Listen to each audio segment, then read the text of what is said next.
people's freedom is on its way. On its way. Watch out, freedom is coming.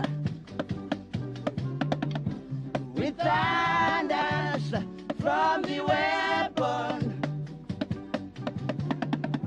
Sounds of freedom explosion. La musique peut-elle changer l'histoire? Peut-elle renverser un dictateur? En 1980, le reggae n'a pas seulement fait danser, il a joué un rôle crucial dans la chute d'un régime oppressif et l'indépendance d'un pays africain, le Zimbabwe. Aujourd'hui, on va te raconter l'incroyable histoire de comment le reggae a aidé à libérer une nation.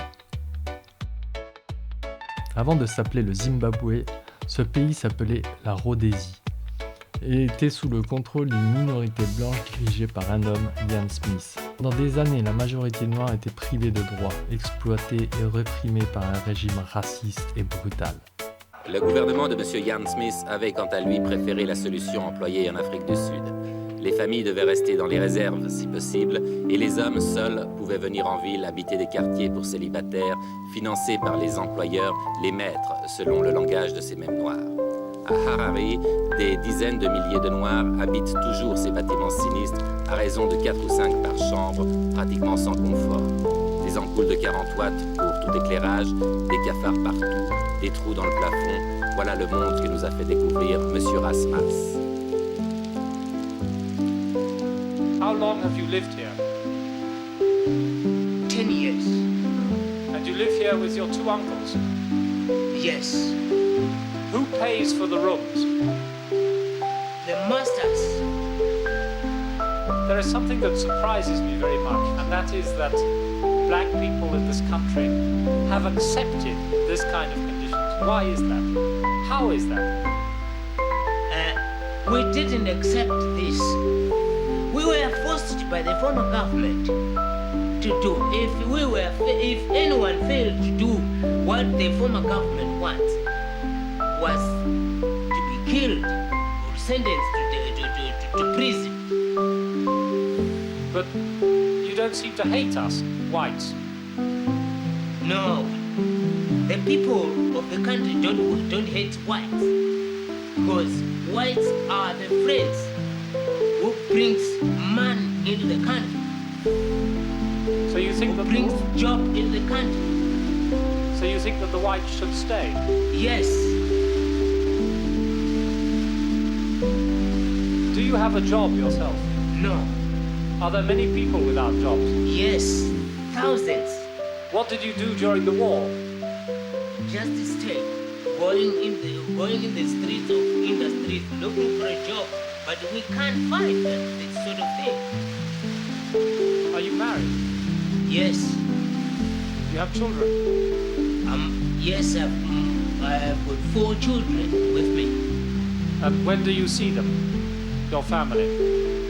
As long as I found the man to go there, if one of my uncles offer me some money or lend me some money, go and see my family. If they don't, I just stay because I can't help but fare without way.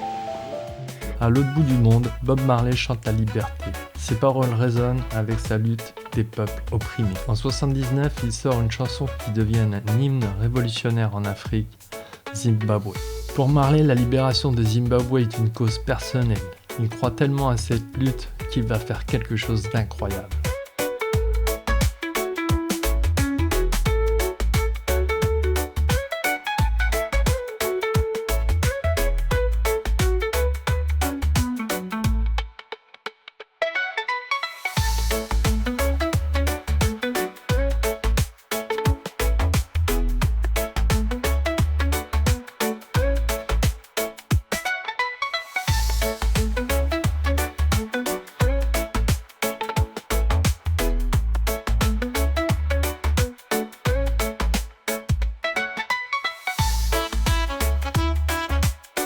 Le Zimbabwe obtient enfin son indépendance et Robert Mugabe devient le premier président du pays. Pour célébrer cet événement historique, un immense concert est organisé.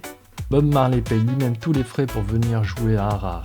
Il arrive avec son groupe, les Wailers, prêt à offrir son show historique devant des milliers de Zimbabwéens en liesse. Mais ce concert ne se passe pas comme prévu. Pendant le concert, des milliers de personnes trop pauvres pour entrer dans le stade forcent les barrières pour voir Bob Marley. La police et l'armée interviennent brutalement. Des gaz lacrymaux sont lancés. La foule panique. C'est le chaos. Mais Bob, fidèle à son message de paix et de liberté, ne s'arrête pas. Il continue à jouer, il refuse de fuir. Ce soir-là, son concert devient un symbole. Le reggae et la liberté sont plus forts que la peur. Après ce concert, le reggae devient la bande-son des luttes africaines, partout sur le continent. Des mouvements de libération adoptent la musique de Bob Marley comme un cri de ralliement contre l'oppression. Mais le Zimbabwe, lui, va connaître un destin plus sombre. Robert Mugabe, héros de l'indépendance, finit par se transformer en dictateur. Pendant plus de 30 ans, il dirige le Zimbabwe d'une main de fer, écrasant toute opposition.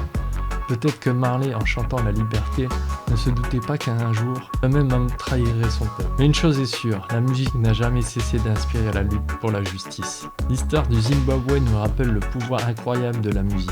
Alors, penses-tu que la musique peut vraiment changer l'histoire ? Dis-moi en commentaire, laisse-moi un like, abonne-toi, et on se retrouve bientôt pour une nouvelle vidéo. Big up à compagnie. Peace.